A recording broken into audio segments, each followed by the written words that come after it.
Bueno, el objetivo de mi conferencia es hablar sobre las posibilidades de la energía marina a nivel de Euskadi. Haré especial hincapié en todo lo que está relacionado con la energía de las olas, teniendo en cuenta que dentro de la energía marina, la energía de las olas es la que más posibilidades tiene a nivel de Euskadi. Aprovecharé también para describir los diferentes proyectos de aprovechamiento de energía de las olas que hay en marcha, como son el proyecto de Mutriku, que se trata de una planta de demostración con una tecnología en concreto para aprovechar la energía de las olas en el nuevo dique de abrigo que se está construyendo en Mutriku, y también lo que haré será comentar con detalle el proyecto de investigación que estamos liderando desde el Ente Vasco de Energía relacionado con el aprovechamiento de energía de las olas, que es un proyecto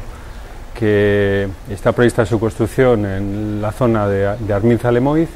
y que su objetivo fundamental es atraer o desarrollar un tejido industrial y un tejido tecnológico en Euskadi